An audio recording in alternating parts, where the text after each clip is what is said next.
A warm gust rolled in from Shem Creek, rattling the loose shutters on the upper windows of the Whitmore estate. The house stood like it had for over a century, tall, pale, proud, and silent. People in Charleston whispered about it, not because of ghosts or grandeur, but because its owner hadn't been seen in town in years.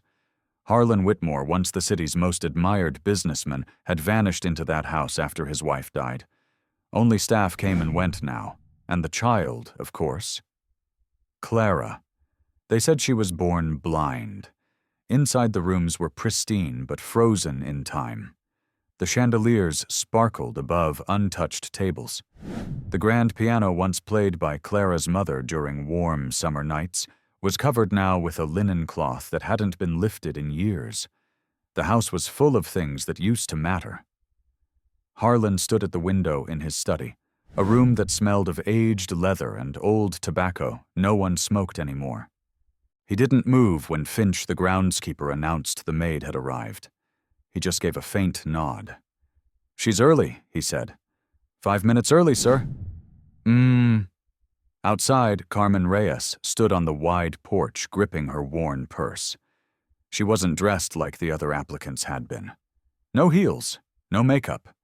Just clean clothes, a quiet face, and a way of standing that didn't demand attention, but somehow held it anyway. She'd taken the bus from the edge of town. Didn't say much during the ride. Didn't sleep either. She hadn't slept well in months. When the door opened, it wasn't a housekeeper or assistant who greeted her. It was Harlan himself. Ms. Reyes. His voice was low-measured. "Yes, sir." "Carmen." He stepped aside and motioned her in. No handshake, no small talk. The entry hall smelled of lemon polish and something older. Carmen stepped onto the marble floor and felt her breath catch not from awe, but from something colder, grief maybe. She'd worked in nice homes before, but never one that felt this quiet. "I'll show you around," Harlan said. "We keep a small staff. You'll mostly handle upstairs laundry and some light meals for Clara." "Of course. She doesn't talk much," he added, walking ahead. "I understand." He stopped and looked at her for the first time. "Do you Carmen met his eyes?" "I think I will." They moved through the house. He showed her the formal rooms she'd never need to touch, then upstairs to the wing where Clara's bedroom was. Outside that room, he paused. "She spends most of her time in there, or by the window downstairs. She likes it quiet, doesn't like to be surprised." Carmen nodded slowly. "How old is she, 6?" He didn't say anything else, but his eyes flicked to the door, as if waiting for it to open, hoping and dreading it all at once. "She was born blind?" Carmen asked gently. "That's what the doctors told us." "Told us? Not told me." That small slip of language lingered. He cleared his throat. "You'll get her schedule from Dolores. Breakfast at 8, reading time after. She doesn't do well with a lot of change." "I don't plan to change anything," Carmen said almost too quietly. A beat passed. "Good," he said. "We've had turnover. Most don't stay." She looked him in the eye. "I'm not most." Harlan studied her for a second longer, then nodded once and walked away without a word. The door to Clara's room remained closed. That night, Carmen unpacked her single bag in the tiny maid's quarters, tucked near the back stairwell. She moved slowly, carefully, as if any noise might disturb the hush that blanketed the house. A photograph slid from the pages of a book she'd brought. She caught it before it hit the floor. Her daughter, Amelia, tiny, swaddled, sleeping, gone. Carmen sat on the edge of the bed, the creak of the springs the only sound. Her hand trembled slightly as she slipped the photo back between the pages and set the book aside. She didn't cry. She hadn't cried in weeks. Instead, she listened. Footsteps somewhere above, the soft clink of dishes being put away, wind brushing against the old windows. Then a sound that made her pause. Humming. soft, wordless, a melody barely there, floating like dust in light. Carmen rose and followed it barefoot, stepping carefully through the darkened hallways until she reached the wide parlor. She stopped in the doorway. Clara sat near the tall window legs, folded a small bear in her lap. Her head was tilted, face turned toward the moonlight pouring through the sheer curtains. She wasn't moving much, but her lips were parted just slightly, and the humming came again, barely louder than a breath. Carmen didn't speak. She just watched. After a minute, Clara stopped. Her body stilled completely. Then, without turning, she tilted her head slightly toward Carmen's side of the room. Carmen froze. She hadn't made a sound. Not one.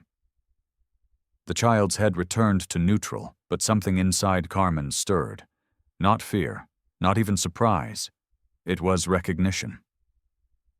The next morning, Clara sat at the breakfast table with her bear unmoving. Dolores brought her a small plate of eggs and toast, placing it without a word. Carmen poured tea for herself and took the stool near the sink, listening. "She always sits like that?" Carmen asked softly. "Always," Dolores said. "Won't eat until Mr. Whitmore's finished reading the paper. Even if she's hungry, she never says if she is. He reads the headlines out loud. Makes it feel like she's included." "Does she understand?" Dolores gave a slow shrug. "She hears more than people think." Later that afternoon, Carmen passed Clara in the hallway, dust rag in hand. Clara stood by the banister, still as stone, her fingers gently brushing the carved wood rail. "Excuse me," Carmen said, gently brushing by. As she passed, Clara whispered something so soft it nearly didn't exist. "Yellow." Carmen turned, but Clara didn't look at her, just kept her hand on the railing. Carmen's heart kicked in her chest. She walked away slowly, purposefully. Back in her room, she opened the drawer, pulled out her flashlight, and set it on the nightstand. She stared at it for a long time. Tomorrow. She would try tomorrow. If you enjoyed this video, comment 1 to let me know. If not, comment 2. Your thought mattered to me either way. The next morning, the sky above Shem Creek was overcast, the kind of gray that softened everything light sound, even breath. Carmen moved through the house with quiet purpose, her steps light on the polished wood floors. She was still thinking about what Clara had whispered the day before. Yellow. It echoed in her mind, looping like a melody without words. Carmen carried a basket of folded linens through the second-floor hallway, passing the closed door of Harlan's study. She heard the low murmur of his voice inside, clipped and formal. A phone call, maybe. She didn't slow down, but something about his tone made her glance back at the door once. Downstairs, she found Dolores in the kitchen, kneading dough flour, dusting her apron and the corners of the countertop. "You're up early," Dolores said, not looking up. "I couldn't sleep." Dolores nodded like that made perfect sense. Dreams or memories. Silence. At that, Dolores paused, her hands stilling. Then she wiped them on her apron and reached for a second mug. "Coffee." "Yes, thank you." Carmen took the stool near the window. Outside, the garden looked untouched, like it had held its breath for years. The vines on the trellis had started to curl in wild directions, beautiful in their defiance. Dolores poured coffee for both of them and sat. "She said a word yesterday," Carmen said softly. Dolores blinked.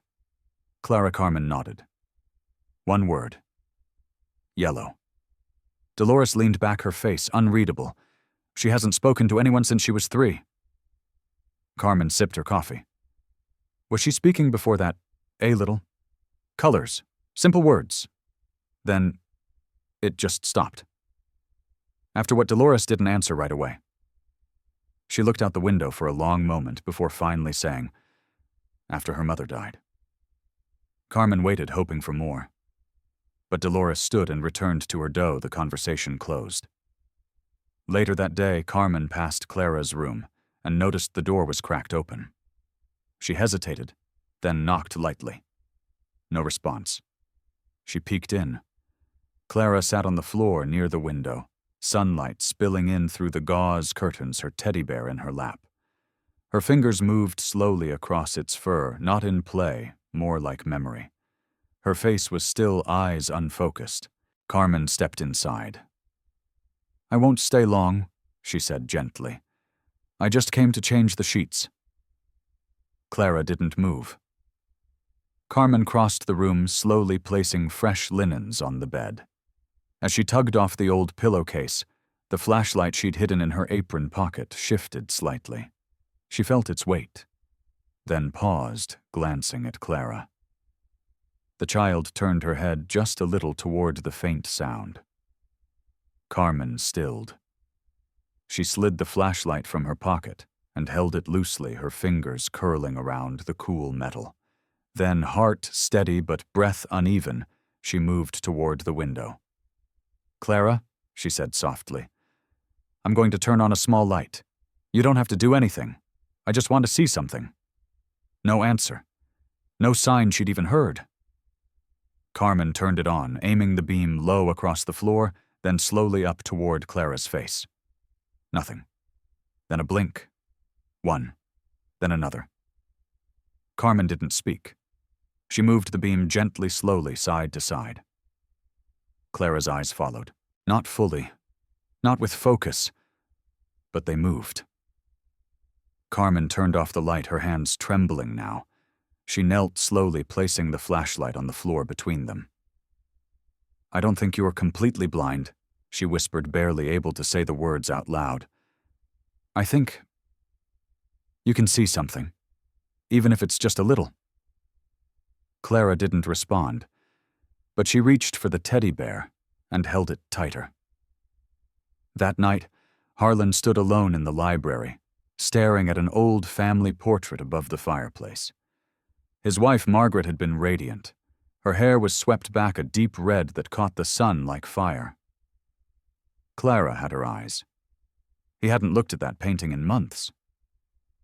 Carmen appeared quietly in the doorway. "Excuse me, Mr. Whitmore."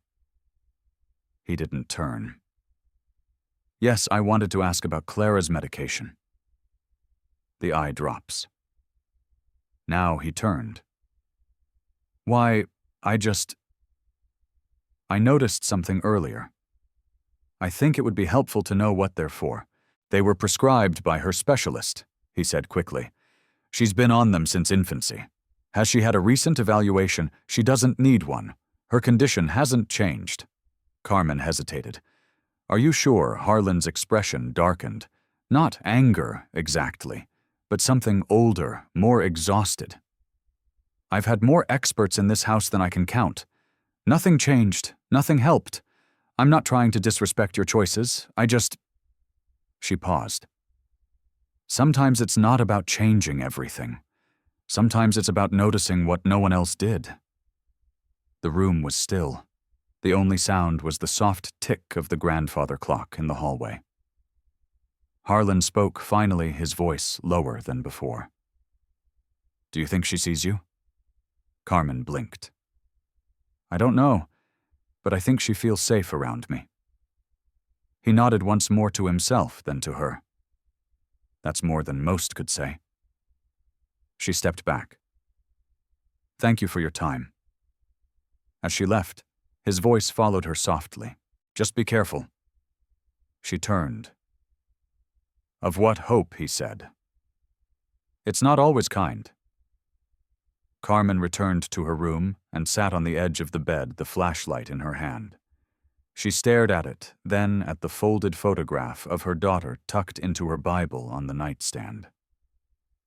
"I'm not looking for miracles," she whispered.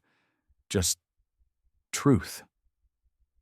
Outside, the tide was coming in, brushing softly against the marsh reeds. Inside the house exhaled, unaware that everything had just begun to change. The wind shifted that morning, rolling through the trees with a kind of hush, that made Carmen pause on the back steps. She stood there with a damp tea towel in one hand, the scent of lemon and salt water mixing in the breeze. Somewhere inside the house, a floorboard creaked, Dolores probably in the pantry. Finch was humming out by the garden planting winter kale, his boots scraping against old brick. The house was alive in quiet ways. But Carmen had learned by now that stillness didn't mean peace. Sometimes it meant something was hiding. She turned and went back inside her mind, still lingering on Clara's blinking the way her gaze had followed the flashlight just days ago. Carmen hadn't told anyone else. Not yet. Not even Dolores. She wasn't ready. And then there was Harlan. She found him in the solarium later that morning, seated by a round table that overlooked the marsh. He was reading again today's paper, folded neatly, his tea untouched beside it. The light through the glass roof hit his features in a way that softened them. He looked tired. Not just from lack of sleep, but from years of holding something too heavy. Carmen hesitated before stepping inside. "I brought fresh linens for the guest rooms," she said. He didn't look up. "We don't have guests, I know, but the rooms were musty." He turned a page, paused, then glanced at her. "You're the first person who's cared about that in a long time." Carmen didn't answer. She placed the folded linens on a sideboard and made to leave, but his voice stopped her. "She cried once," he said, his tone strange, like the words were unfamiliar in his mouth. "2 years ago, just once, middle of the night. I thought it was a dream." Carmen turned slowly. "Clara?" He nodded. "I went to her room. She wasn't asleep, but she didn't say anything. Just held that bear, eyes open, staring, and the tears kept coming." He looked down at the paper again. "She hasn't cried since." Carmen stepped closer, the air between them shifting in temperature. Not warmer, not colder, just real. "She has more inside her than anyone's let her show," she said. He let out a quiet breath, but not quite a sigh. "Maybe." Their eyes met.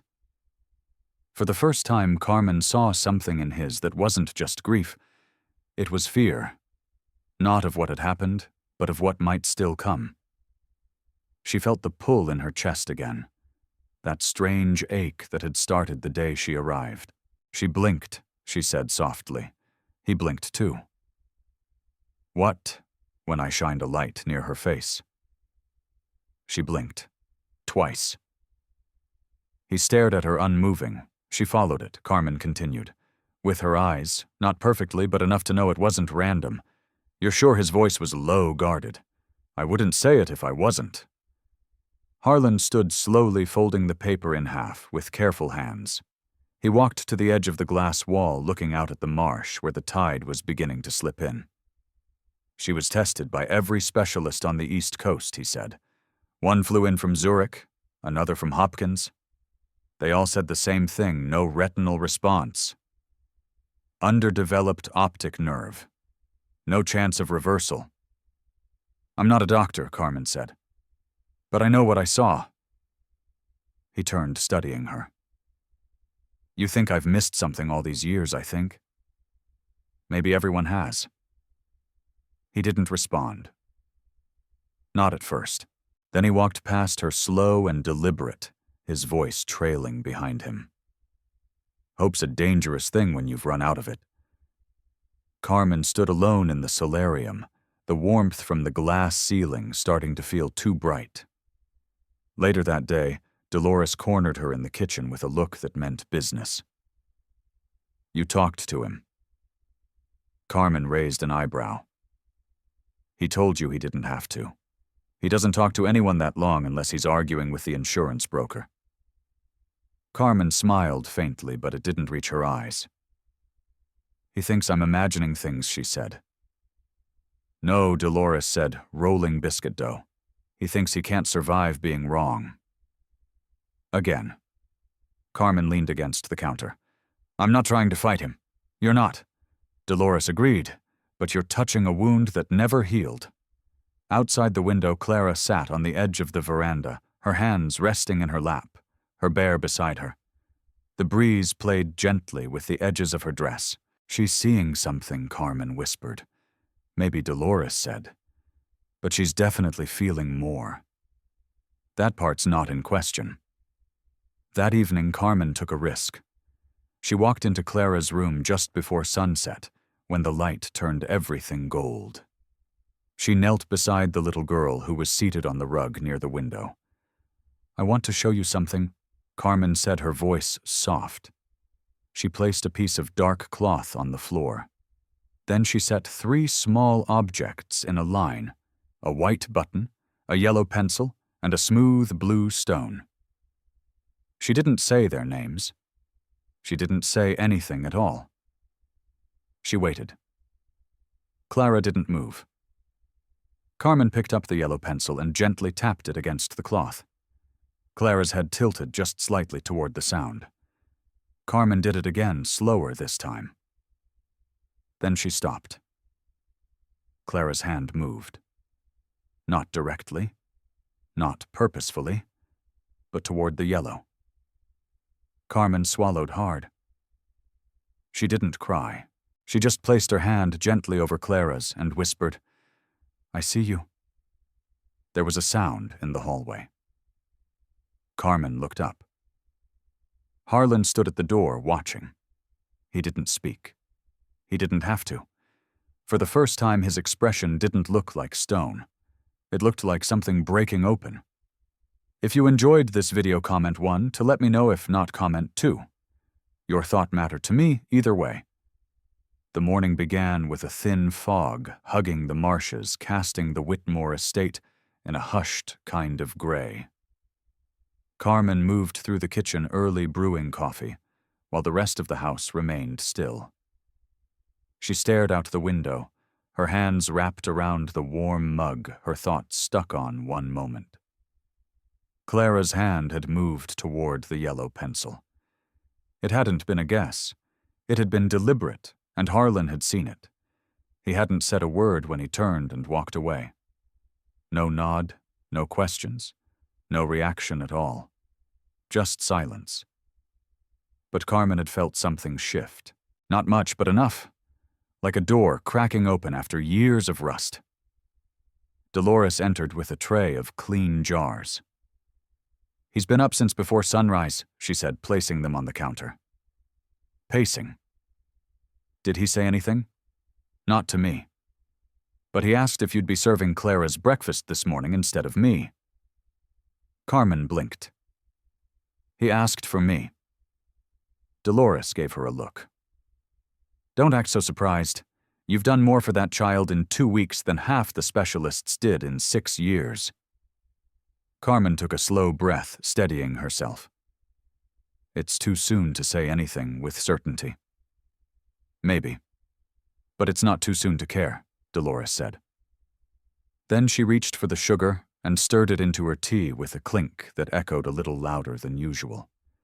Upstairs, Carmen gently knocked before entering Clara's room. The girl was sitting by the window, her bear tucked under one arm. She turned her head slightly when Carmen stepped in. "Good morning," Carmen said, soft and slow. Clara didn't speak, but her posture relaxed. Carmen carried a small tray toast, soft fruit, and warm oatmeal. She knelt beside her and set it on the low table nearby. "I brought something different today," Carmen said. "Peach slices. Do you remember what those taste like?" Clara's nose twitched slightly. Then, with careful hands, she reached forward and touched the edge of the tray. Carmen smiled even as her heart twisted. The smallest gestures from Clara felt enormous, like watching a new world take shape from nothing. She rose quietly, turned toward the dresser, and froze. A brown bottle sat there, tucked in a small basket next to folded cloths and a thermometer. Her eyes locked on the label. It was the same medication Dolores had used on Clara's eyes that first week. Carmen stepped closer. Drops twice daily. Same pharmacy, same doctor. Dr. Lowell Crane. Her pulse quickened. She'd noticed Dolores administering the drops early in the morning, usually before anyone else was awake. But now seeing the bottle up close, a tightness formed in Carmen's chest. She picked it up carefully, inspecting the label again. A warning printed in small letters read, "Prolonged use beyond the prescribed term may cause suppression of natural response. Suppress. Not heal, not correct. Suppress." Carmen placed the bottle back exactly where it had been, her fingers lingering a moment longer than they should. Behind her, Clara moved. The smallest shift. When Carmen turned, Clara's eyes were on her, not focused, not clear, but watching. Carmen knelt beside her again. "Clara," she whispered, "how long have you been taking those drops?" No answer. Of course not. But Carmen tried something else. She reached for the peach slices and slowly brought one toward Clara's mouth. The girl opened slightly, bit down, and chewed. Then, the tiniest smile curved one side of her face. Sweetness. Carmen sat with her in silence for a while longer, offering pieces, watching, waiting. When the tray was empty, she cleaned up gently and left the room, but not before taking a picture of the bottle with her phone. Downstairs, Harlan was seated in the parlor, reading again. But when Carmen entered, he looked up, and this time he didn't look away. "I saw the way she reached for the pencil," he said. "I didn't prompt her." "I know. I also found the eye drops." His brow tensed.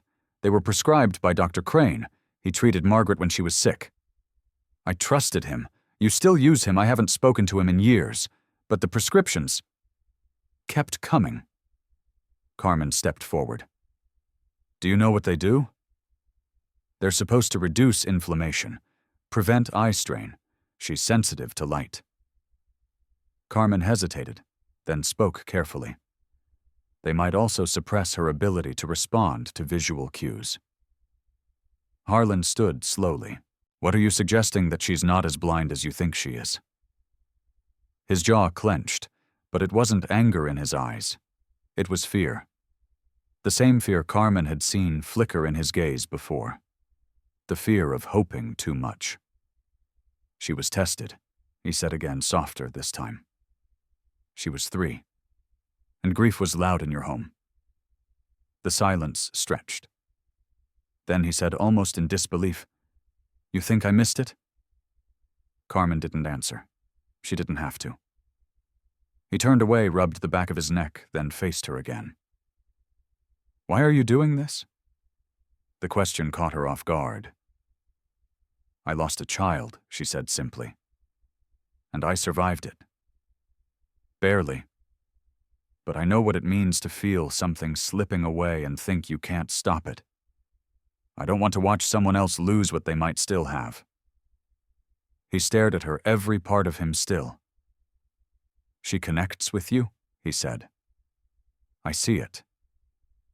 It unsettles me. She needs someone who won't look past her." He nodded just once, then slowly sat back down. "What do you want to do?" "I want to stop the drops. Just for a few days. I want to observe her reaction." He hesitated. "And if you're wrong, then I'll admit it. And I'll walk away if that's what you want." The air in the room felt heavy, like it was holding its breath. Then he reached for his tea, took a slow sip, and said quietly, 3 days. No longer." Carmen nodded. As she turned to leave, he called after her. "Carmen." She looked back. His voice was softer now. "Thank you." She didn't smile. "Not yet. Don't thank me. Not until we know." That night, Carmen sat on the edge of her bed, staring at the photo of her daughter again. But this time the ache in her chest didn't feel as sharp. It felt like something just beginning to unfreeze.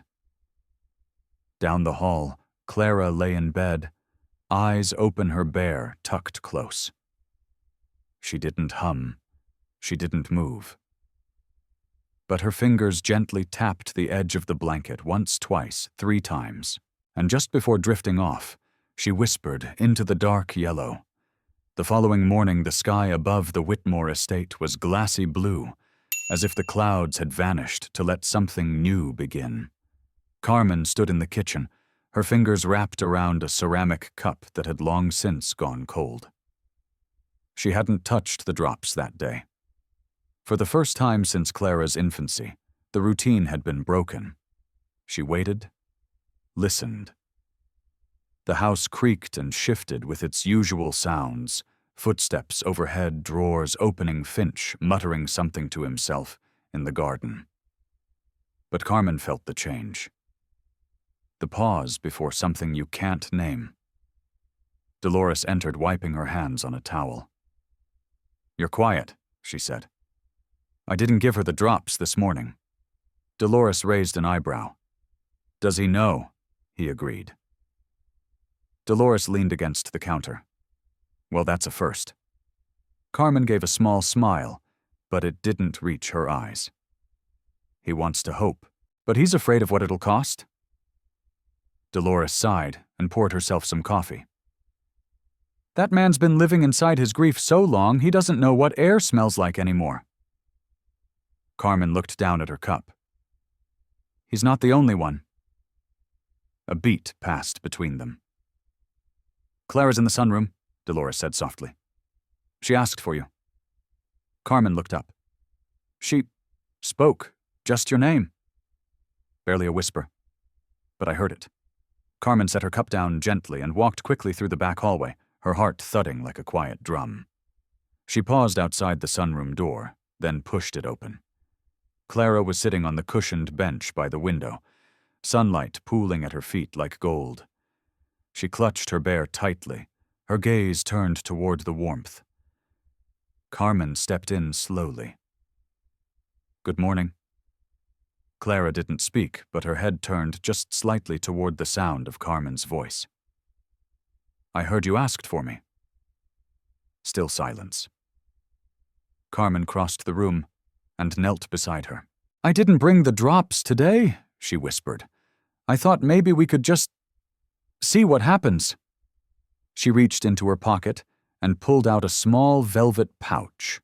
From it she drew 3 items: a red ribbon, a green marble, and a yellow plastic star. She placed them on a light cloth in front of Clara. Clara's fingers didn't move. Yet. Carmen said gently, "Can you show me the yellow one?" A long pause. Then, the tiniest movement. Clara's fingers lifted, hovered uncertainly, then moved, wobbling toward the star. They brushed against the red ribbon, paused, then shifted again. Her hand landed on the yellow star. Carmen's breath caught. "That's it," she whispered. "That's the yellow one." Clara's lips parted. Not in speech, not yet.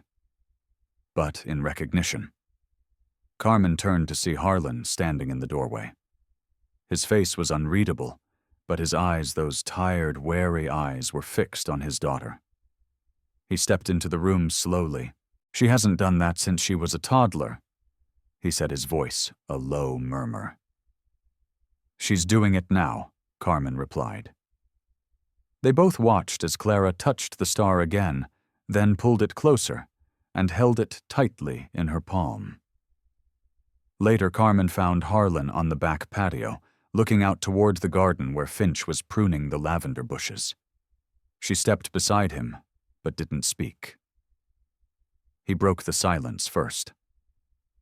"I haven't felt this kind of fear in years." Carmen glanced at him. "I thought hope would feel better," he added. "But it's terrifying." "Because it asks you to try again," she said. Harlan nodded slowly. Margaret believed Clara could see something. Just glimpses. But every test came back the same. "I stopped fighting." "She didn't," Carmen said quietly. He looked at her. "No, she never did." The silence between them wasn't cold this time. It was thick with memory and something else, something fragile and blooming. "She wanted a second child," Harlan said suddenly. But after Clara, things changed. There was too much grief, too much silence. Carmen didn't press, she waited. I didn't know how to parent a child who wouldn't respond. I was good at business, strategy, solving problems. But this felt like punishment. His voice cracked just barely. Carmen reached out her hand, brushing against his, not a bold gesture, just the smallest touch enough to say, "I'm here." He didn't pull away. Inside, Clara sat at the window, her small frame backlit by the sun. She whispered softly to her bear, not words exactly, more like sounds with edges, fragments of something forming. And later that afternoon, when Carmen helped her into the bath and dried her hair gently with a towel, Clara lifted her face and whispered, "Mommy." Carmen froze. Her hands trembled against the towel. She lowered it, slowly, kneeling in front of her. Clara wasn't looking directly at her, but her expression was soft. "Open, did you say?" Mommy Clara nodded once. The motion was so faint it almost didn't register. Carmen's breath shuddered. She didn't cry. Not yet. Instead, she leaned in, touched her forehead gently to Clara's, and whispered, "I'm right here." Outside the window, the sun dipped lower, casting long shadows across the floors. But inside, something was beginning to glow. The soft murmur of rain tapped gently against the solarium windows, drawing faint streaks down the glass. Carmen stood with her hands folded, watching Clara nap on the chaise, a knitted blanket covering her legs, her bear tucked under one arm like always. The house had fallen into a rare stillness, the kind that didn't feel hollow but hushed, like it was listening. The word still echoed in Carmen's mind. "Mommy." It hadn't been a mistake. Clara had said it with purpose, not a cry for someone long gone, but a reach, a longing. And it had landed right in Carmen's chest like a weight and a gift at once. She turned when she heard the soft creak of the door behind her. "Harlan." He didn't speak at first, just looked at Clara, then slowly at Carmen. "Dolores told me," he said. "What she called you." Carmen nodded once her voice caught somewhere in her throat. "I didn't correct her." "I don't think she was wrong," he said quietly.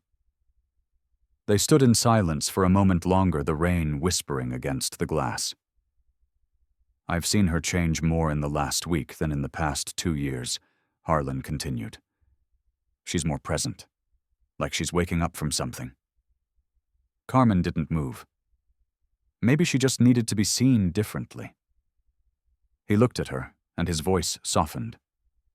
Or maybe she needed someone brave enough to see her. The words hit deeper than she expected. Her chest tightened. "I wasn't looking for this," she said quietly. "Not this job, not this house, not her. Then why did you come?" Carmen paused, choosing her words. "Because I lost everything. And I needed to feel useful. I didn't want to be pitied. I wanted to show up somewhere and just try, without anyone expecting anything from me." And now she looked at him. Really looked. "I want to stay." The admission hung between them. Harlan's expression flickered, something unguarded, almost tender. "She calls you Mommy," he said again. "You're not just staying, you're becoming." Carmen turned back to Clara, who shifted slightly in her sleep, her fingers twitching over the bear's worn paw. Harlan stepped beside her. "You know, Margaret used to believe Clara would teach us more than we'd ever teach her. I thought she was being poetic. Turns out she was right." Carmen smiled faintly. "She's still teaching you every minute." Their arms brushed as they stood there. Neither pulled away. But the moment was interrupted by a sharp knock at the front door. It was unusual. Finch rarely used the front, and deliveries always came through the side entrance. Harlan glanced toward the hall, then back at Carmen. "I'll get it." She watched him go, then turned back to Clara only to find the little girl's eyes slightly open. Carmen knelt. "Hey, sleepyhead." Clara blinked, then smiled, a real one, Small, uneven, but there. Carmen brushed a strand of hair from her cheek. You heard us talking? Clara nodded once, then whispered, Stay. Carmen's throat tightened. I will. Downstairs, the front door opened, followed by muffled voices. Carmen could only make out fragments. Wasn't expecting you. I called last week. Thought it was time. The tone shifted. Not angry, but firm. Familiar. She stood slowly, her pulse quickening. A moment later, footsteps echoed through the foyer, heels this time. Sharp, precise. Then she appeared in the solarium doorway. Tall, composed, and unmistakably poised, wearing a dark coat despite the warmth outside. Her hair pulled back tight, not a strand out of place. A designer bag rested on her arm like it had never known a speck of dust. Her eyes landed on Carmen. You must be the new maid. Carmen stood instinctively protective. Harlan followed behind his expression, carefully unreadable. Carmen. This is Simone Loring, he said. Clara's godmother. Margaret's oldest friend. Simone gave a thin smile, eyes scanning Carmen quickly before drifting toward Clara. Well, I must say she looks healthier than I've seen in years. She's improving, Harlan said cautiously. Because of... Her Simone motioned toward Carmen. I'm her caregiver, Carmen said evenly. And she's doing more than improving. She's responding. She's identifying colors, speaking.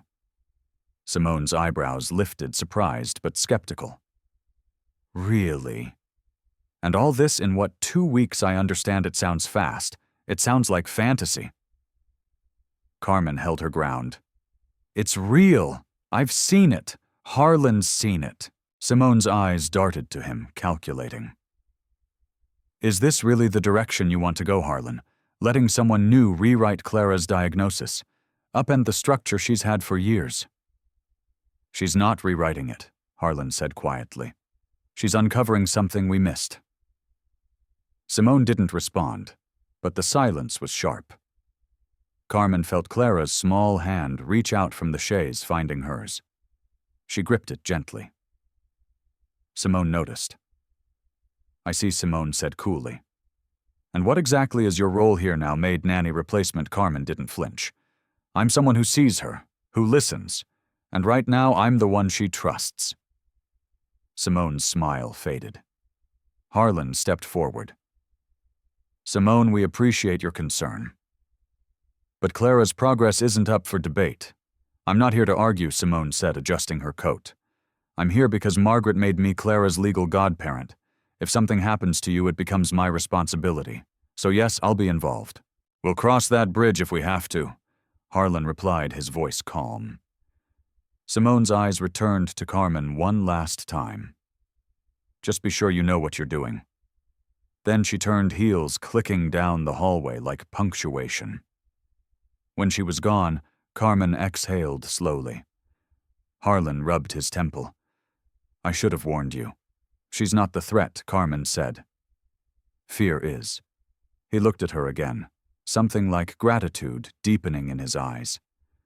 Clara tugged Carmen's hand gently, and when Carmen knelt beside her, Clara whispered, Stay with me. I'm not going anywhere, Carmen whispered back. Not now. Not ever. The air was thick with tension the next morning, even before the sun had fully climbed over the marsh. Carmen felt it the moment she stepped into the kitchen, the way Dolores paused mid-stir, the way Finch lingered longer than usual on his second cup of coffee, glancing at the hallway like it might erupt. Even the house itself seemed to hold its breath, bracing. Simone hadn't left. She'd spent the night in the East Wing guest room, her luggage wheeled in by a driver who didn't stay long. Carmen hadn't seen her at breakfast, but she didn't have to. The chill in the atmosphere was proof enough. Simone's presence was unsettling, something that had just begun to settle. Carmen focused on the fruit tray, slicing strawberries and laying them in neat rows beside the toast. Clara liked her plate quiet, without too many colors crowding each other. Small comforts, small rhythms, that's what Clara responded to. Dolores set a mug of tea beside her. "She came down earlier," she murmured. Carmen didn't look up. Simone Dolores nodded, walked around like she still owned the place, asked where you were. Carmen steadied her hands. Let her ask. "You think she's here to stay?" "No, but she's here to shake the walls." Dolores gave her a sideways glance. "You better be ready when the dust falls." Upstairs, Carmen knocked lightly before entering Clara's room. The little girl was already dressed blue dress, white socks bare in her lap. She sat by the window, her body angled just slightly toward the sun, a small smile playing at the corners of her mouth. "Good morning," Carmen said, setting the tray on the low table. Clara turned her head. "Good. Morning." Carmen blinked. "You said that so clearly." Clara nodded once. "Good." Peach Carmen laughed softly, her throat catching with emotion. "Yes, there's Peach." Clara reached carefully, her fingers brushing over the slices before selecting one and placing it neatly in her mouth. They ate quietly, the rhythm familiar now. But just as Carmen was folding the napkins, Clara paused. Loud," she said, voice barely above a whisper. Carmen looked up. Clara's gaze shifted slightly toward the door. "Lady." Sharp voice. Carmen knelt beside her, brushing hair gently behind Clara's ear. "That's Simone. She's visiting." Clara didn't respond. "But you don't have to worry," Carmen added. "She's not here to take anything from you." Clara's small hand reached for Carmen's. "Stay." "Here." Carmen squeezed gently. "Always." Later that day, Harlan found Carmen in the library, placing books back onto the tall shelves. He closed the door softly behind him. "She's requested a meeting," he said. Carmen turned. With both of us. She wants to understand Clara's progress, her words, not mine." Carmen sighed, placing the last book on the shelf. "She's not convinced. She's convinced something is happening. She just doesn't trust it. She doesn't trust me." Harlan stepped closer. "It's not personal. Simone sees control as safety." "You changed the pattern.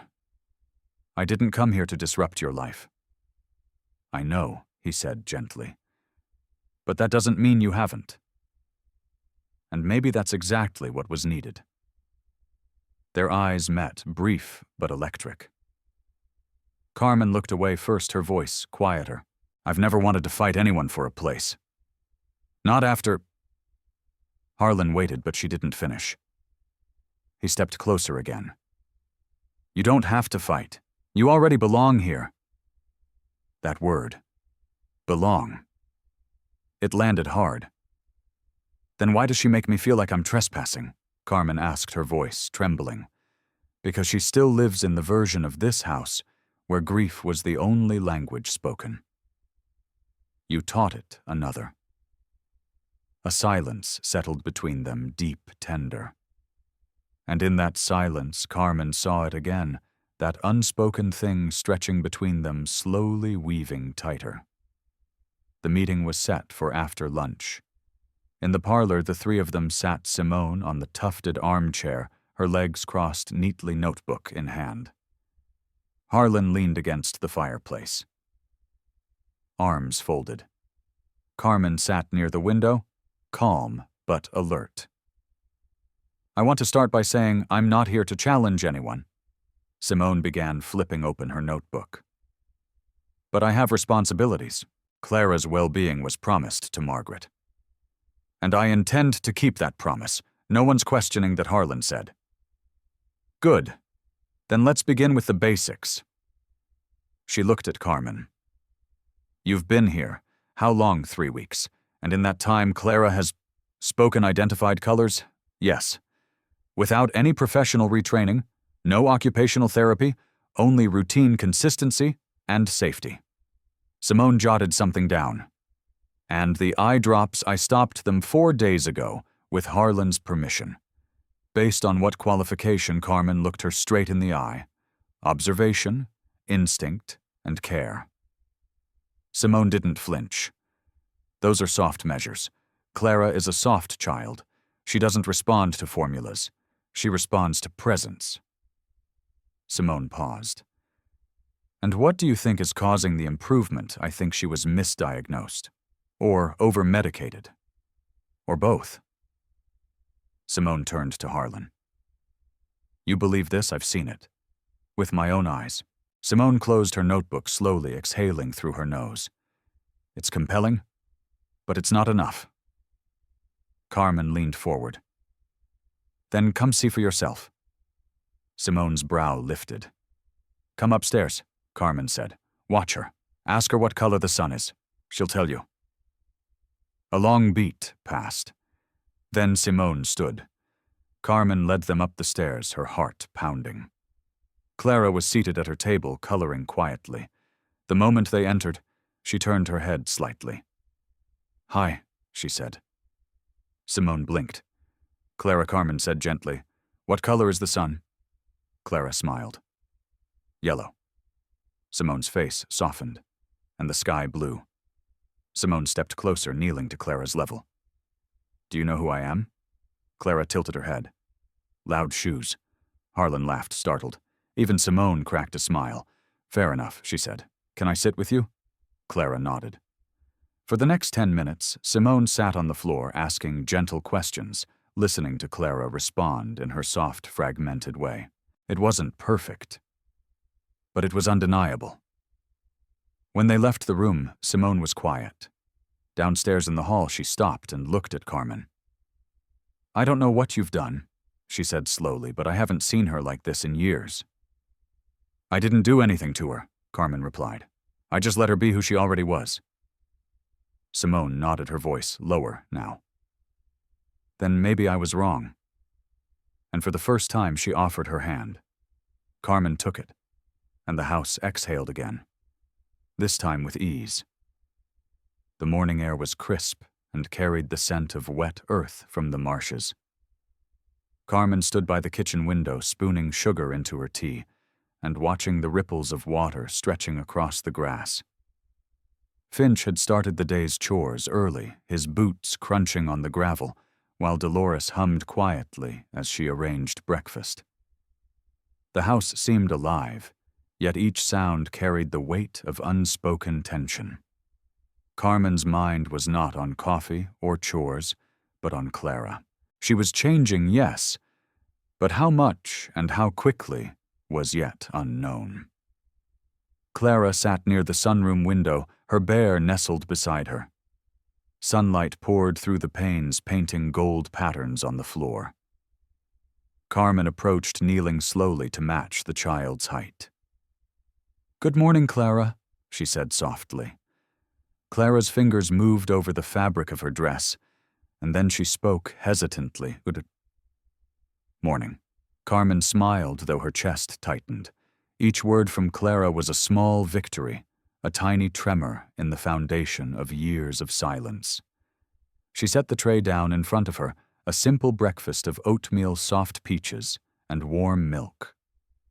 Clara reached for the fruit with a careful hand, her movements deliberate. Carmen watched her heart pounding. Then she remembered the bottle of eye drops tucked away the night before. She hadn't given them this morning. She hadn't even thought to. And yet here was Clara, alert, responsive, and strangely radiant. The sound of heels clicking against the marble floor startled Carmen. Simone appeared in the doorway, her expression composed, professional, but eyes sharp and observant. Carmen straightened, subtly protective. Good morning, Simone said, voice polite but measured. I thought I'd check in. Carmen inclined her head. She's having breakfast. Simone glanced at Clara, who was still picking at the peaches. I see. And how is she this morning? Responsive. Carmen said. Alert, saying words. Simone raised an eyebrow. Words. She hasn't spoken clearly in years. She did today, Carmen replied softly. She said, Good morning. Simone's gaze flicked to Carmen, scrutinizing, weighing, measuring. You've had her for 3 weeks, and you say this change is all natural. I'm not claiming miracles, Carmen said, but she's alive, present. She's noticing. That's real. Simone's lips pressed together. You understand I'm responsible for her welfare. Margaret made that clear. If you're interfering, it's not my job to stand aside.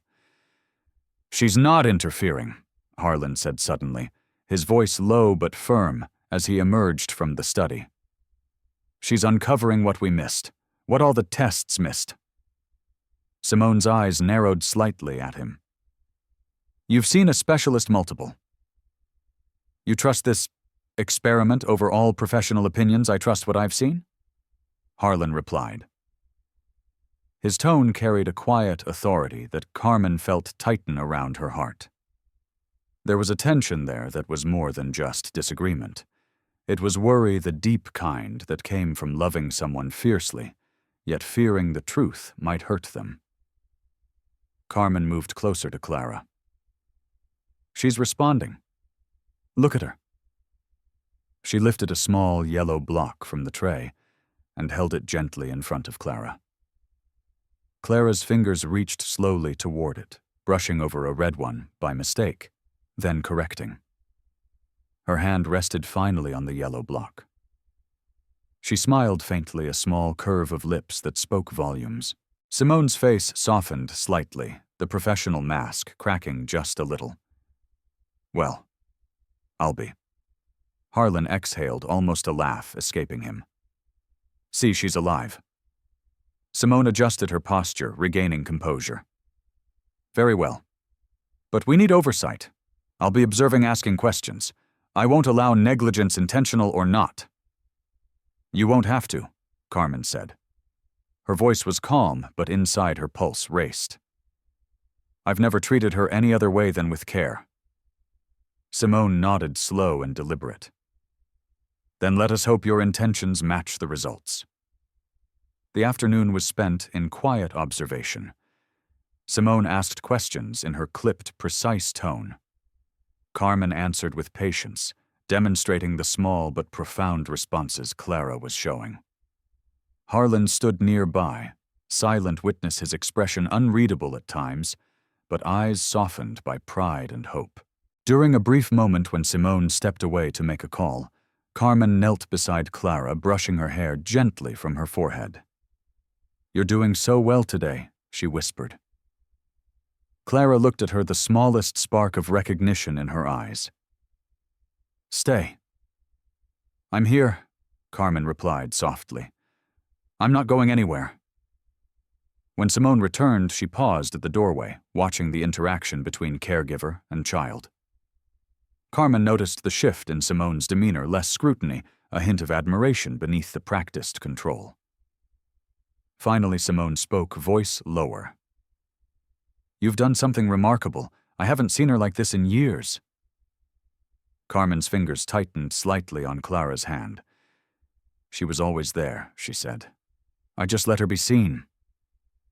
Simone stepped closer, her expression contemplative. Perhaps I was too cautious, afraid to see what might be lost. But it seems you found the way. Harlan looked at Carmen, then at Simone, and a rare smile touched his face. Maybe we both have lessons to learn. The day waned into evening. The rain had stopped, leaving the air cool and fresh. The sunlight streamed through the high windows, casting long shadows across the floor. Carmen stood in the doorway of Clara's room, watching the child arrange her small blocks carefully, eyes intent, hands precise. Clara glanced up, a soft smile flickering. Mommy Carmen's heart clenched. She knelt beside her. I'm right here.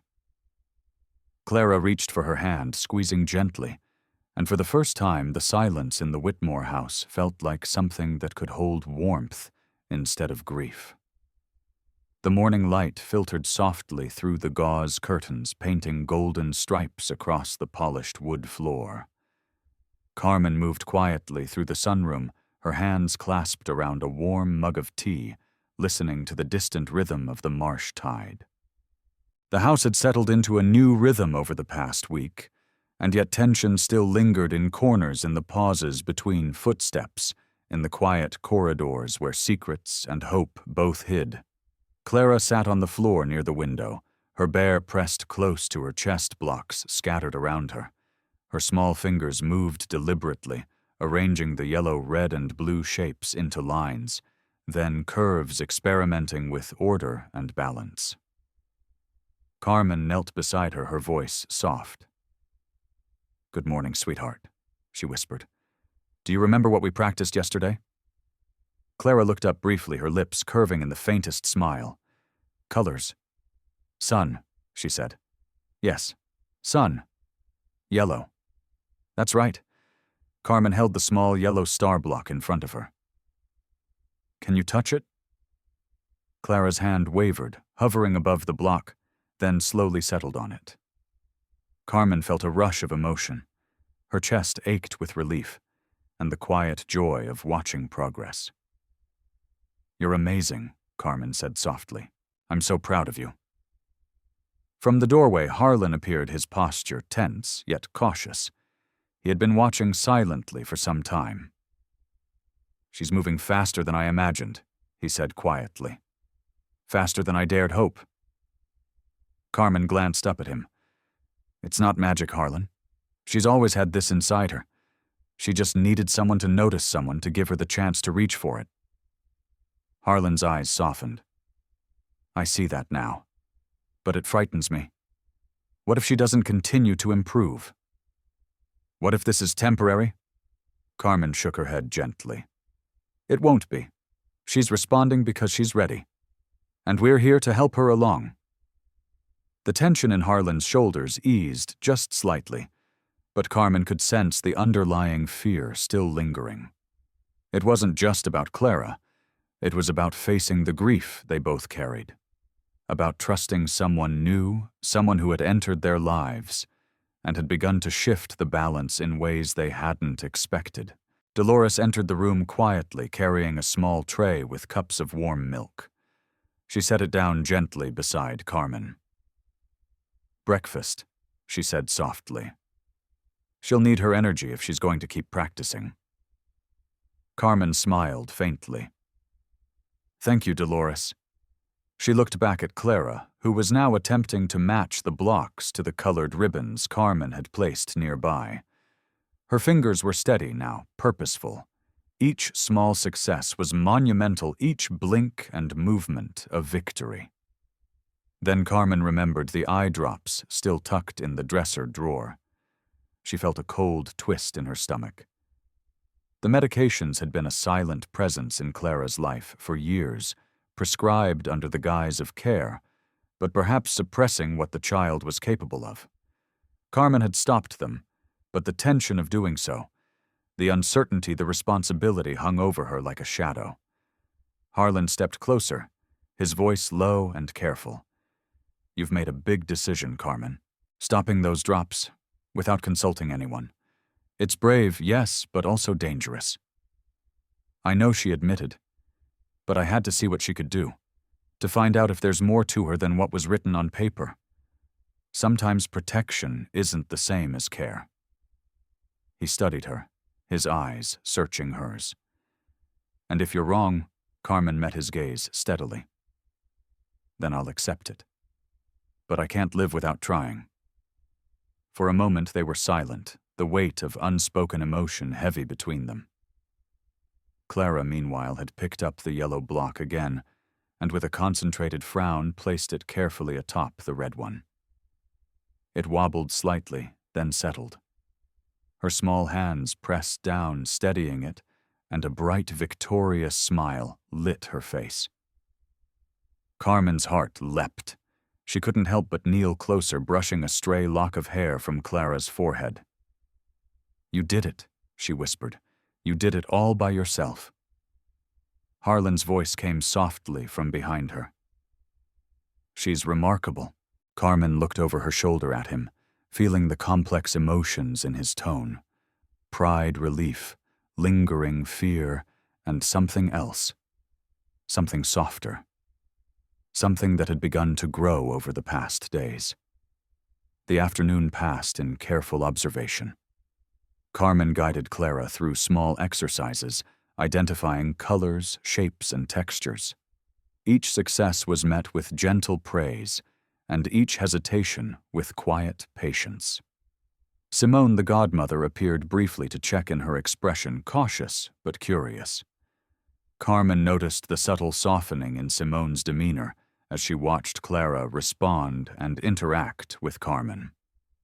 When the day drew toward evening, Harlan and Carmen found themselves alone on the terrace overlooking the marsh. The sky was painted in shades of rose and lavender, the tide slowly inching in. Carmen leaned on the railing, looking out at the water. "She's responding faster than anyone expected," Harlan said, standing beside her. "I don't know how to feel about it. Hope, fear, guilt, all at once." Carmen didn't turn. "It's okay to feel that. It means you care. It means you're human. But we need to trust her, Harlan. Trust her and each other." He exhaled slowly, the tension in his shoulders easing a fraction. "I've been so careful for so long trying to protect her, but maybe protecting isn't enough anymore." Carmen looked at him, her eyes soft. "No, it's not enough. She needs someone who believes she can see the world even if she can't yet fully experience it, and that someone is both of us." He nodded a quiet understanding, passing between them. For the first time in years, Harlan allowed himself to imagine a future not constrained by grief. A future where Clara's laughter and presence could be fully realized. Inside, Clara had begun to hum again, softly at first, then growing slightly louder, a wordless melody that seemed to fill the room with warmth. Carmen's hand found Harlan's, briefly a small but deliberate gesture. He didn't pull away. "Look at her," Carmen whispered. "She's showing us what she's capable of." Harlan watched his chest tightening with a mix of relief and awe. "She's amazing." "Yes," Carmen said, "and she's ours to protect, guide, and celebrate, not with rules or fear, but with love." As the sun dipped below the horizon, painting the sky in deep golds and purples, Carmen felt a fragile hope growing inside her. Clara's journey was just beginning, but the first steps had been taken, and the house, long shrouded in silence, seemed to breathe in quiet acknowledgement of what was unfolding. Clara, sitting by the window with her bear, reached out one small hand toward Carmen. "Stay," she whispered. Carmen leaned down, pressing her forehead gently to the child's. "Always," she whispered back, and in that moment she knew that love, patience, and unwavering belief had begun to rewrite everything that had been lost. The morning sun crept lazily over the horizon, painting the Whitmore estate in warm hues. Carmen moved quietly through the halls, careful not to wake anyone unnecessarily, though the house had been alive with subtle sounds for hours. Dolores arranging breakfast in the kitchen, Finch's low hum as he tended to the garden, and the faint creak of Harlan pacing in his study. The air carried both calm and tension, as if the mansion itself anticipated the confrontation that had quietly been building for days. Carmen paused at the base of the stairs, glancing at Clara's door. The little girl sat near the window, her bear tucked under one arm, eyes blinking softly in the morning light. Her tiny hands rested gently on her lap, but there was a restless energy beneath the stillness, a quiet readiness, a spark of something long dormant. Carmen knelt beside her, brushing a strand of hair from her forehead. "Good morning," she whispered. "Are you ready for today?" Clara's lips curved into a small, uneven smile. "Yes," she said softly, and the word carried a weight that made Carmen's chest tighten. The door creaked behind them. Harlan entered, his expression measured but tense. He didn't speak at first, only observing his daughter. Her presence seemed to pull something in him loose, a knot of grief and worry that had tightened over years. "She's ready," Carmen said, rising to meet his gaze. "She knows. She feels something changing." Harlan nodded slowly. "I hope I'm ready too," he admitted, his voice barely above a whisper. "For everything that comes with it." Breakfast was quiet, a fragile rhythm that neither wanted to disturb. Dolores had prepared a simple meal, and Carmen encouraged Clara to try each bite, noting small signs of alertness and recognition. As Clara reached for her toast, her hand slightly trembling but precise, Carmen felt a wave of emotion she could barely contain. Once breakfast was finished, Carmen led Clara toward the study. Harlan followed his steps, heavy with unspoken thoughts. Carmen's heart pounded. The moment they had been quietly approaching for days was near.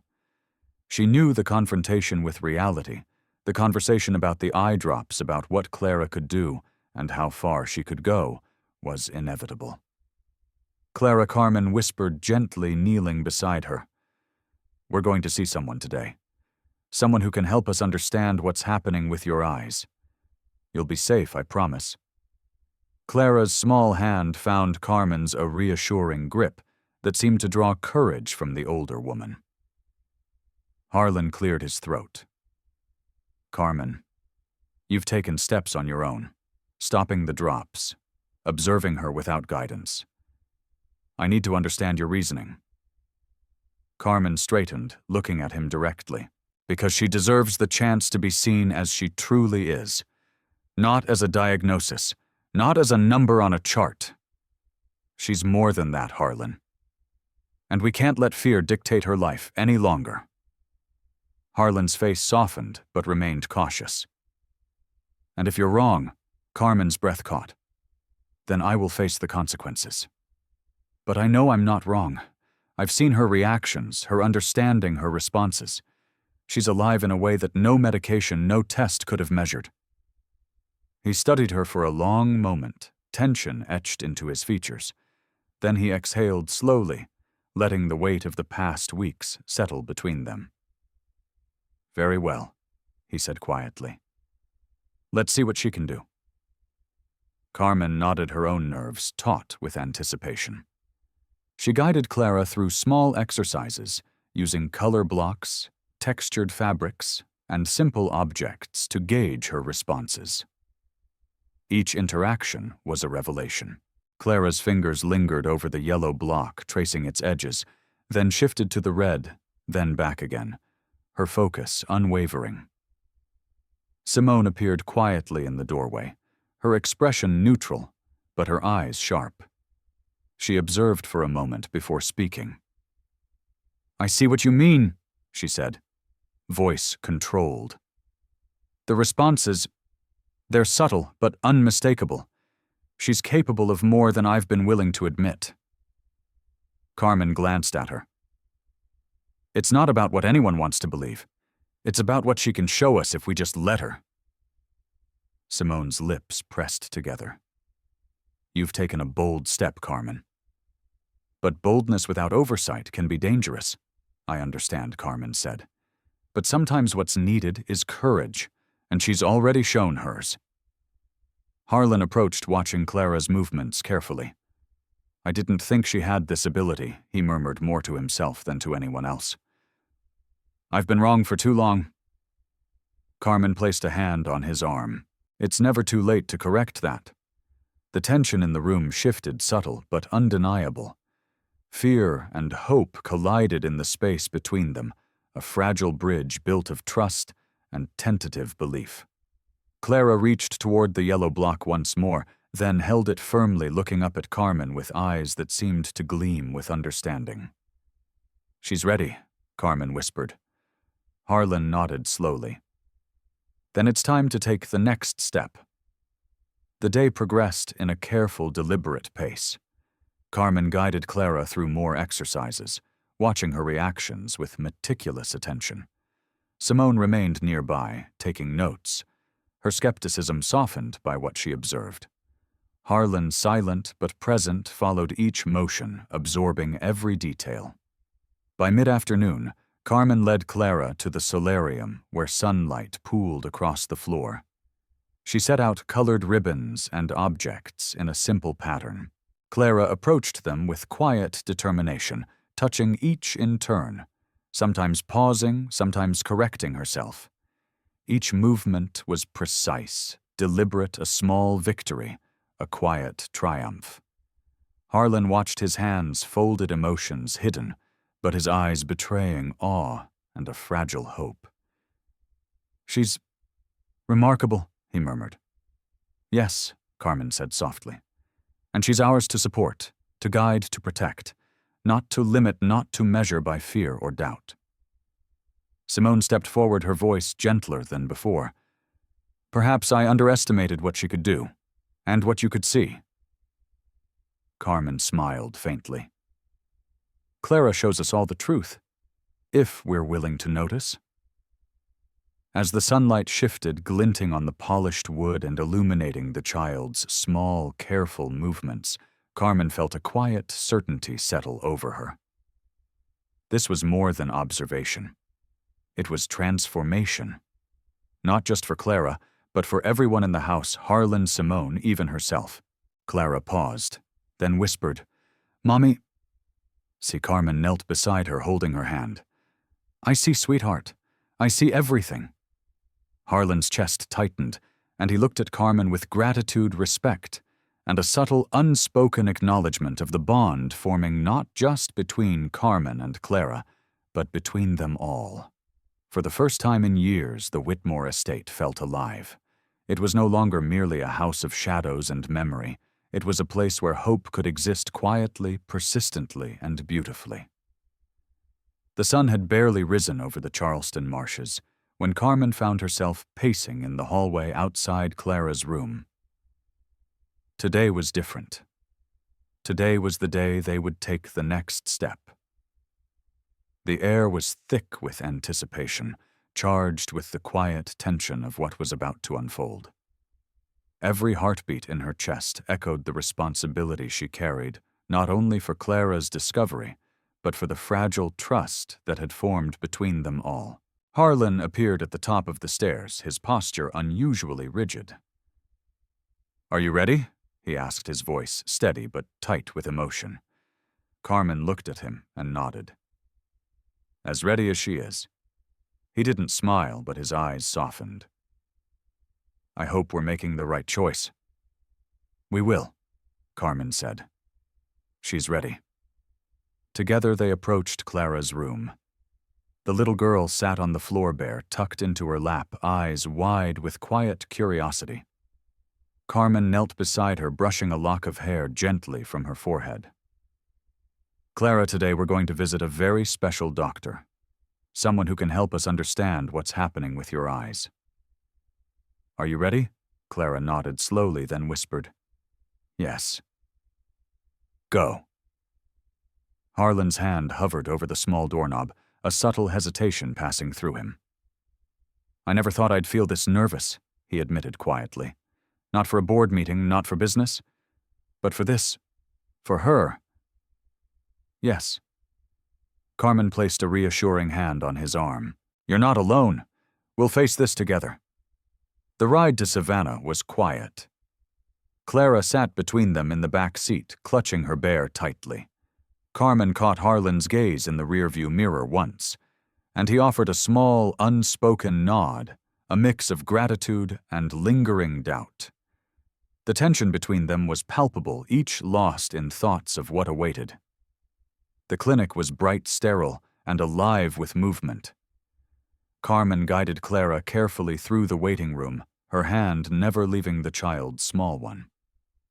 When Dr. Mia Monroe appeared warm and professional, Carmen felt a flicker of relief. The doctor's presence carried authority, but no judgment.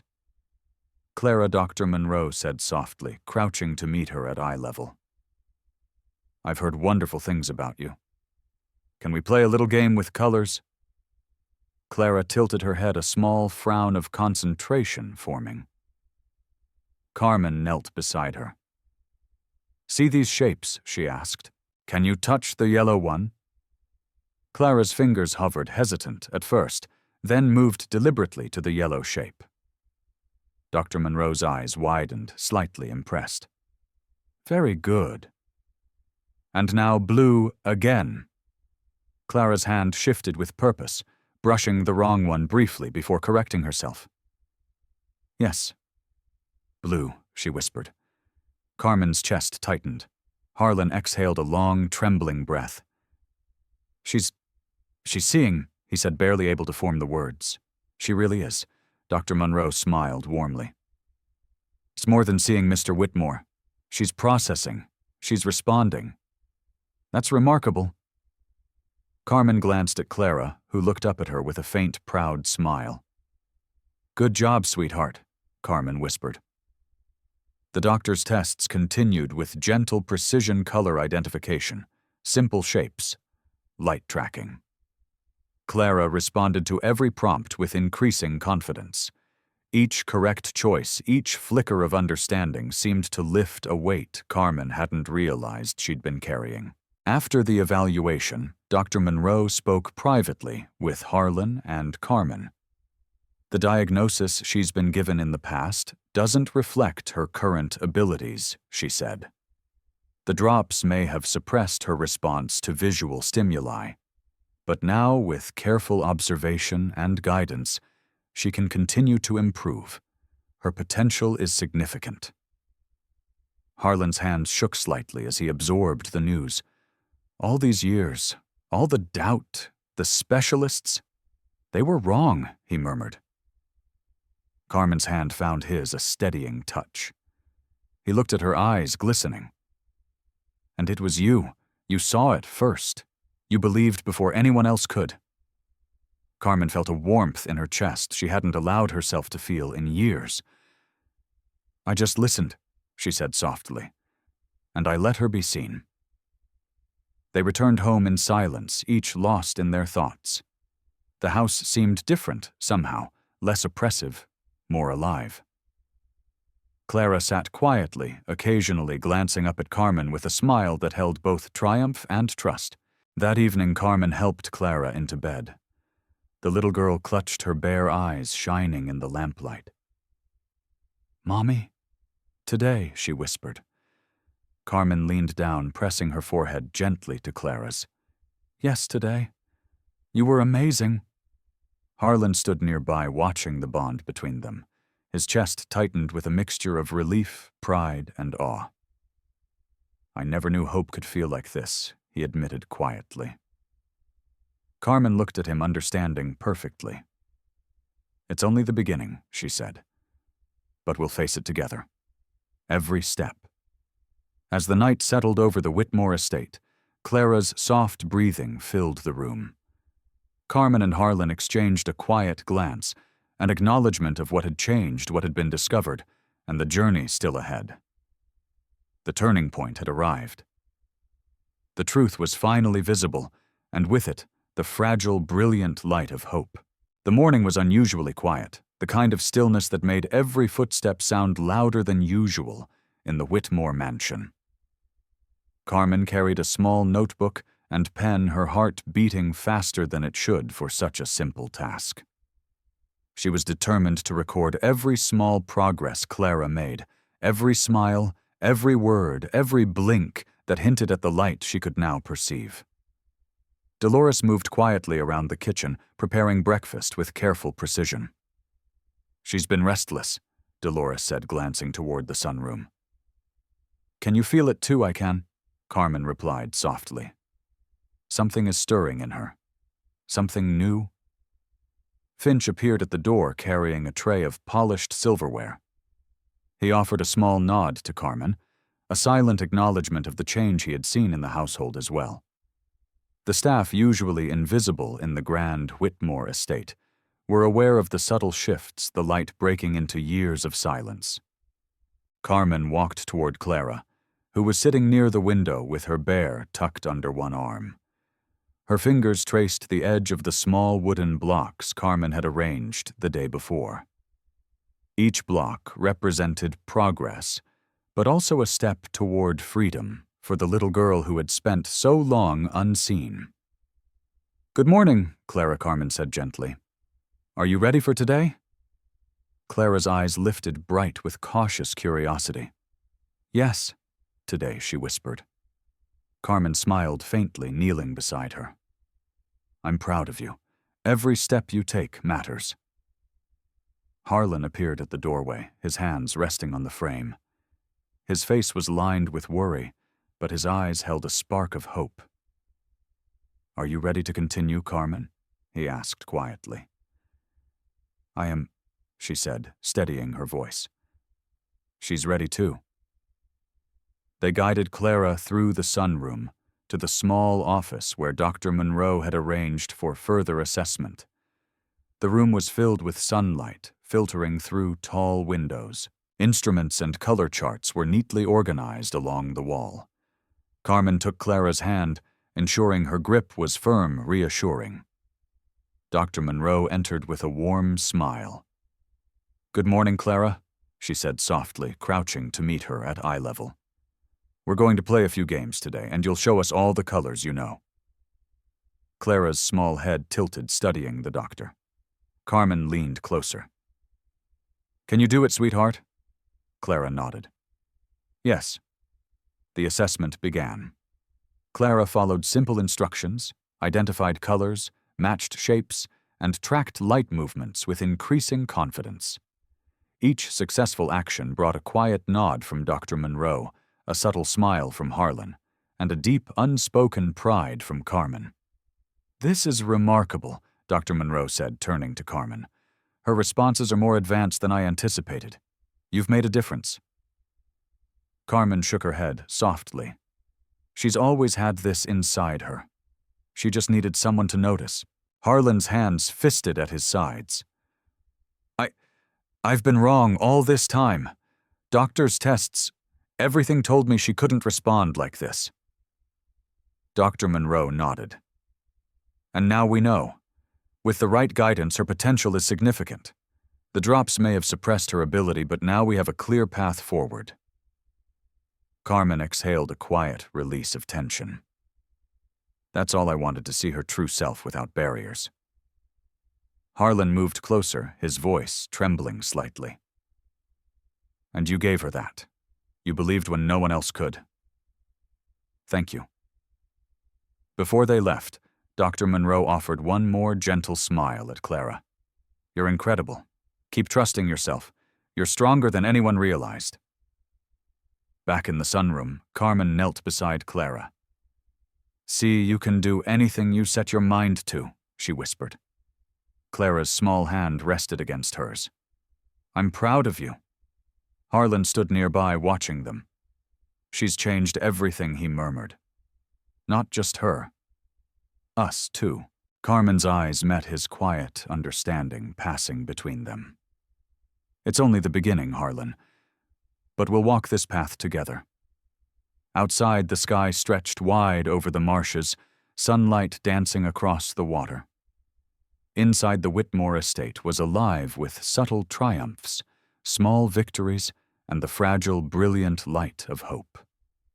The morning light spilled over the Whitmore estate, casting long, warm shadows across the sunroom, where Clara sat quietly on the floor. Her hands moved carefully over the small blocks Carmen had arranged, building shapes and patterns with deliberate precision. Each time she stacked one on top of another, the edges wobbled slightly, but she corrected her movements with steady concentration.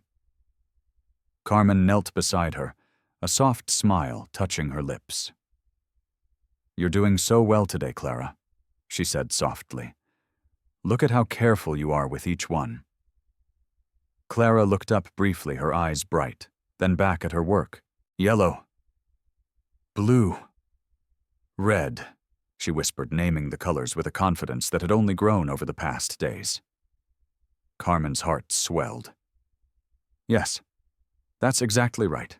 She brushed a loose strand of hair from Clara's forehead and gave her hand a gentle squeeze. I'm proud of you, sweetheart. The sound of the front door opening interrupted the quiet. Carmen's gaze flicked toward the hallway, and she saw Harlan entering carrying a stack of documents. His expression was tense, but softened the moment he saw Clara working. "She's incredible," he said quietly, more to himself than anyone else. "I can't believe how far she's come." Carmen looked at him, her eyes warm. "She's always been remarkable, Harlan. She just needed someone to see her, to trust in her."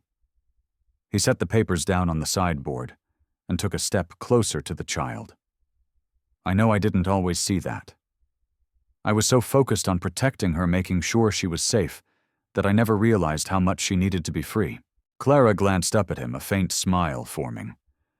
She reached out a small hand, and Harlan knelt to meet her.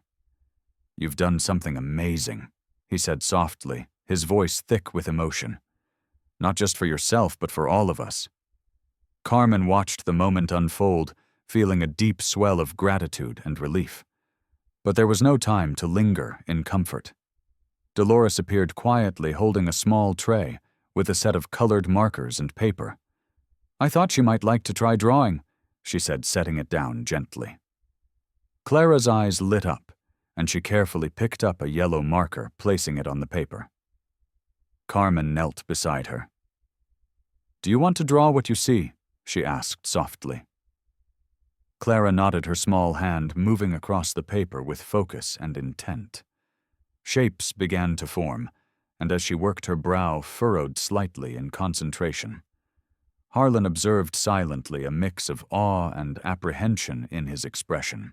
"You know," he said, "finally, I never realized how much I've been holding her back. Not intentionally, but by keeping her in a world defined by limits and fears, I didn't let her see what she could really do." Carmen placed a hand gently on his arm. "You've given her love and safety. That was always the first step. Now we get to help her grow beyond that." Clara lifted her head briefly, her eyes meeting Harlan's. "See? Colors," she whispered. Harlan's throat tightened. "Yes, sweetheart. I see." He knelt down again, his hand hovering over hers. "You're doing so well. I'm proud of you." The afternoon passed in a quiet, focused rhythm. Carmen guided Clara through small exercises with the colored markers, helping her identify objects, shapes, and patterns. Each correct response brought a small nod of acknowledgement, a quiet cheer from Harlan, and the gentle encouragement Carmen offered at every turn. When the session ended, Carmen helped Clara clean up, gathering the markers and paper. The little girl's fingers brushed against hers, a small gesture of connection that spoke volumes. Carmen knelt to meet her gaze. "I'm proud of you today, Clara. Every step you take matters." Clara leaned forward slightly, her small head resting against Carmen's shoulder. "Mommy, stay." Carmen pressed her forehead gently to Clara's. "Always," she whispered. "I'm not going anywhere." Harlan stood nearby, watching the bond between them with a mix of awe and a growing sense of humility. "You've done something I couldn't," he said quietly. "You've helped her see not just with her eyes, but with her heart. And in doing so, you've helped me see too." Carmen looked at him, her gaze steady. "We're all learning together, Harlan. That's what this is about, supporting her, guiding her, and celebrating every small victory." As the sun dipped lower, casting long shadows across the room, Clara gathered her paper and held it up with pride. Carmen and Harlan leaned in to see smiles tugging at their lips. The shapes were simple, imperfect, yet full of intention and clarity, just like Clara herself. For the first time in years, the Whitmore estate felt alive, with more than just quiet routines. It was alive with hope, progress, and the fragile, beautiful light of discovery. Carmen held Clara's hand one last time before settling her into her chair. "We'll do more tomorrow," she whispered. Clara's small voice replied, steady and confident. "Yes, tomorrow." And for the first time in years, Harlan let himself believe that tomorrow could be brighter than yesterday. The morning air in Charleston was brisk, carrying the faint scent of salt water from the nearby marshes. Carmen moved carefully through the hallways of the Whitmore estate, her steps quiet on the polished wooden floors. Today was a day of reckoning, not just for Clara, but for everyone who had witnessed her growth and her struggle. Carmen's heart beat faster than usual, anticipation and anxiety mingling into a tight knot in her chest. In the sunroom, Clara was already awake, sitting cross-legged with her bear pressed to her chest. She looked up as Carmen entered, eyes wide and alert, a spark of excitement in her gaze. "Today," she whispered. Carmen knelt beside her, brushing a stray lock of hair from her forehead. "Yes, sweetheart. Today we show them everything you've accomplished, all the colors, all the shapes, all the things you can see and understand." Clara's small fingers tightened around her bear, her lips pressed together in quiet determination. Carmen's heart ached with pride and a fierce protective instinct. Harlan appeared at the doorway, his posture rigid, but his eyes softer than Carmen had ever seen. "Are you ready for this, Carmen?" he asked quietly. "And you, Clara?" Clara nodded, barely a whisper escaping her lips. "Yes." Carmen placed a gentle hand on Harlan's arm. "We'll take it step by step. You're not alone." The ride to the local school where Clara's small exhibition had been arranged was quiet. Carmen sat in the back seat beside Clara, keeping a firm but comforting hand on hers. Harlan drove, lost in thought, his knuckles white against the steering wheel.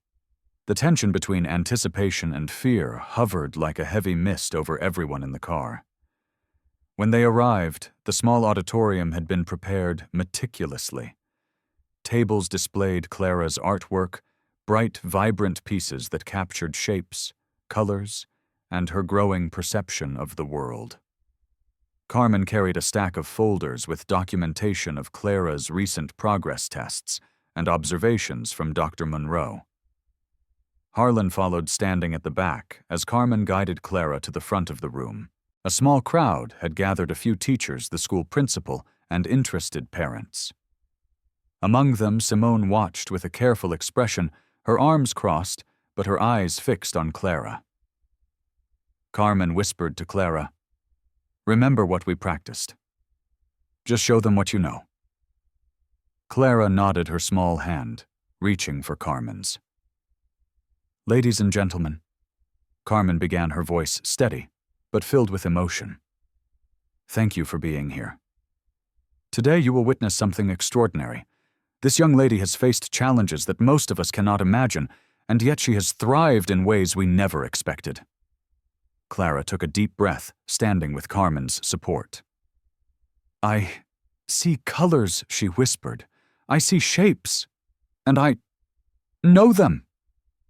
A hush fell over the room. The words were small, delicate, but they carried a weight impossible to ignore. Carmen guided her hands to the table where colored shapes were arranged. "Can you show them the yellow block?" she asked softly. Clara reached out her fingers, trembling slightly before settling on the yellow piece. "Yellow," she said clearly.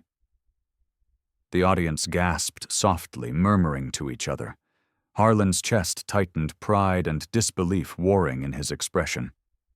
Simone leaned forward, her eyes wide, a faint trace of awe breaking through her usual reserve. Carmen continued. "And the blue one?" Clara's hand moved confidently, touching the blue block. "Blue," she repeated.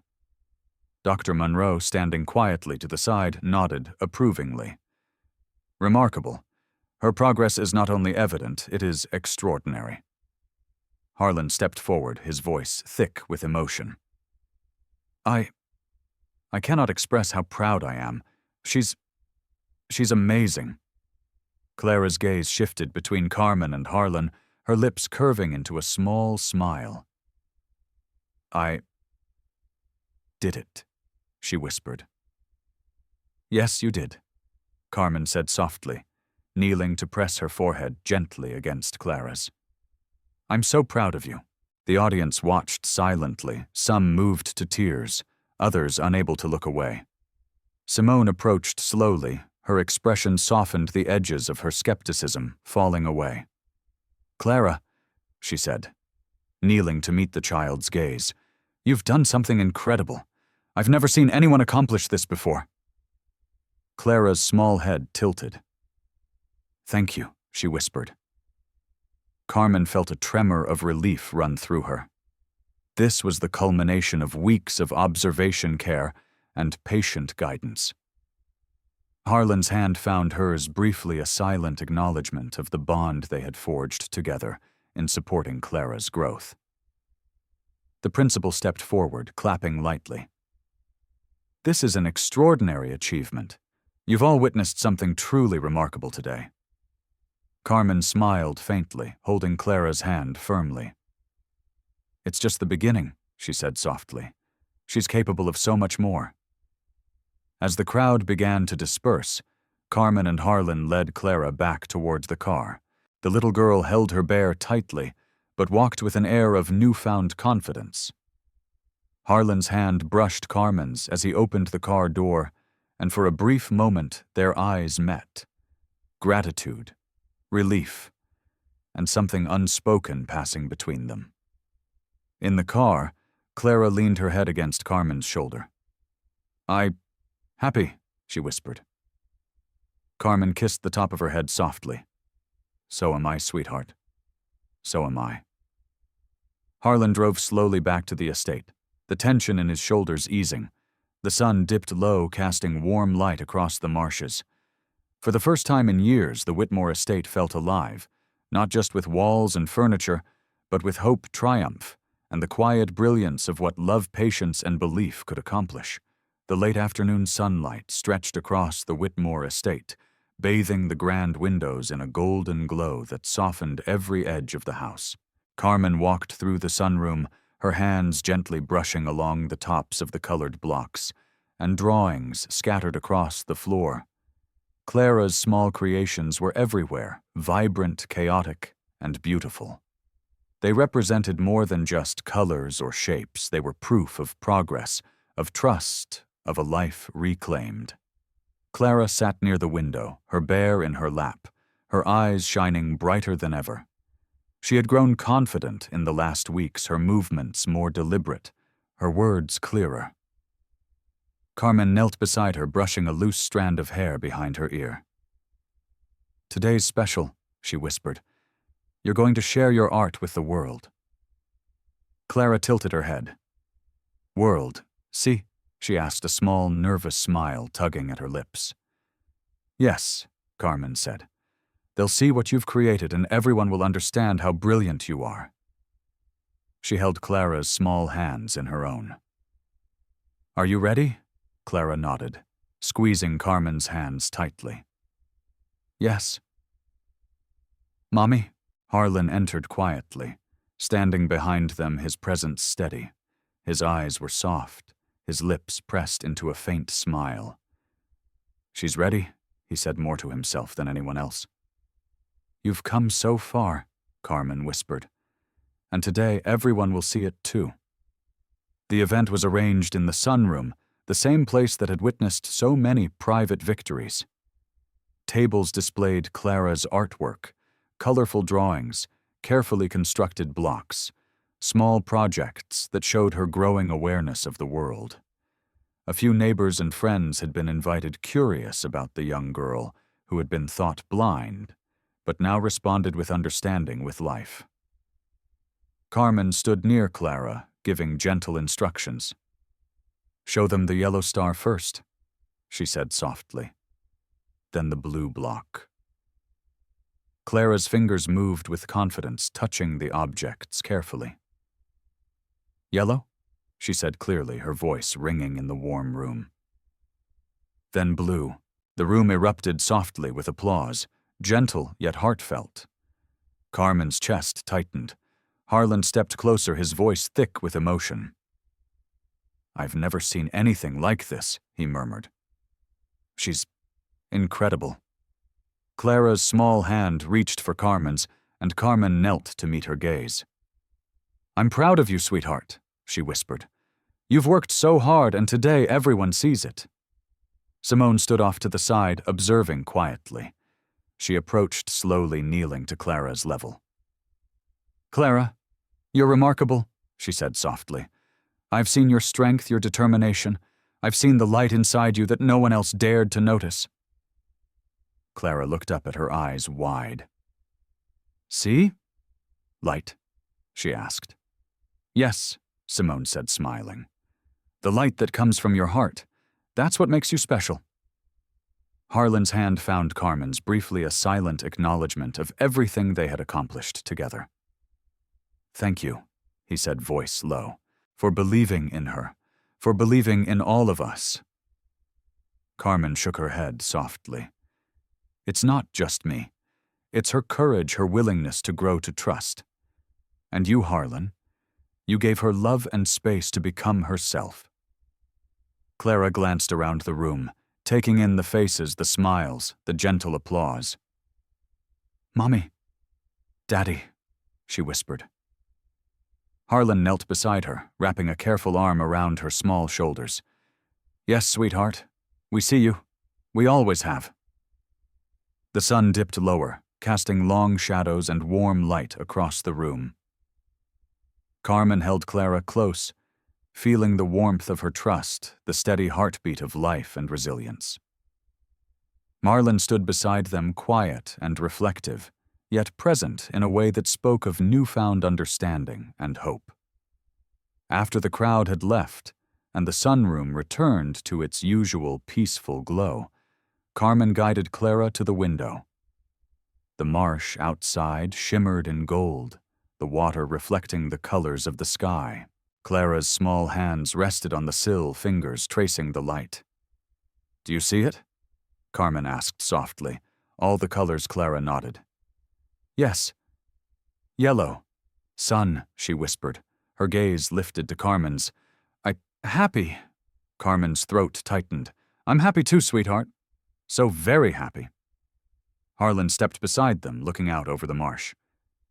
"We've come so far," he said quietly. "Not just her, not just us, but all of it together." Carmen reached for his hand. "And we'll keep going," she said. "Every step forward. Together." Clara pressed her small face against Carmen's shoulder, and Carmen wrapped her arms around the child. The golden sunlight wrapped the three of them in warmth, a quiet testament to the journey they had taken, the obstacles they had overcome, and the love that had grown stronger than fear, doubt, or uncertainty. In that moment, the Whitmore estate was no longer a house of silence and shadows. It was a home filled with life, hope, and the brilliant, uncontainable light of love, a light that had been born from patience, courage, and the belief that even the smallest heart could teach the greatest lesson. Carmen held Clara's hand tightly, Harlan's nearby, and whispered softly to herself, This is what matters. This is everything."